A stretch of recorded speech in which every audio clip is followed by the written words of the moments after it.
Title जादुई मोर। एक बार की बात है, एक छोटे से गांव के पास एक घना जंगल था। उस गांव में एक लड़का रहता था जिसका नाम अर्जुन था। अर्जुन बहुत ही जिज्ञासु और मेहनती था। वह अक्सर जंगल में जाकर वहां की सुंदरता को निहारा करता था। एक दिन जब वह जंगल में टहल रहा था, उसने एक पेड़ के नीचे एक घायल मोर को देखा। मोर बहुत ही दुर्लभ और अनोखा था। उसके पंखों में इंद्रधनुष के सभी रंग थे और उसकी आंखों में एक अजीब सी चमक थी। अर्जुन ने बिना सोचे समझे उस मोर की मदद करने का फैसला किया। अर्जुन ने मोर को उठाया और अपने घर ले आया। वह उसकी देखभाल करता रहा, उसे खाना खिलाता और उसकी चोट ठीक करने में मदद करता।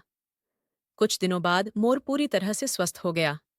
मोर ने अर्जुन को धन्यवाद दिया और कहा, तुमने मेरी जान बचाई है, इसलिए मैं तुम्हें एक वरदान देना चाहता हूँ। मैं कोई साधारण मोर नहीं हूँ, मैं एक जादुई मोर हूँ। तुम जब भी मुसीबत में होगे, मेरे एक पंख को छू लेना, मैं तुम्हारी मदद के लिए आऊंगा। अर्जुन ने मोर को धन्यवाद कहा और मोर उड़कर जंगल में चला गया। समय बीतता गया और अर्जुन ने मोर का पंख संभाल कर रखा। एक दिन गांव में एक भयंकर सूखा पड़ा। खेती बर्बाद हो गई और लोग भूखमरी का सामना करने लगे। गांव के मुखिया ने अर्जुन से मदद मांगी, क्योंकि उसे पता था कि अर्जुन बहुत समझदार और निडर है।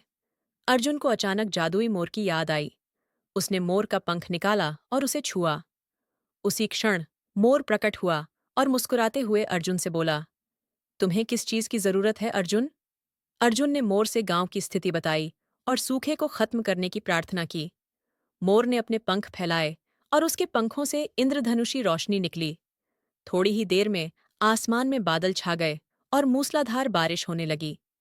गांव के लोग खुश हो गए और उनकी फसलें फिर से हरी भरी हो गईं।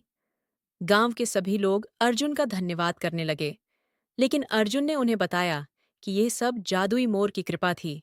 मोर ने अर्जुन से कहा, तुमने बिना किसी स्वार्थ के मेरी मदद की थी, और यही जीवन का सबसे बड़ा सबक है, बिना किसी अपेक्षा के दूसरों की मदद करना। इसके बाद मोर अदृश्य हो गया, लेकिन उसकी शिक्षा अर्जुन और पूरे गांव के दिलों में हमेशा के लिए बस गई।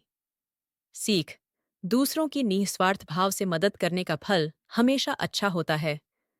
जब हम बिना किसी अपेक्षा के दूसरों की सहायता करते हैं, तो हमें जीवन में अनजाने वरदान प्राप्त होते हैं।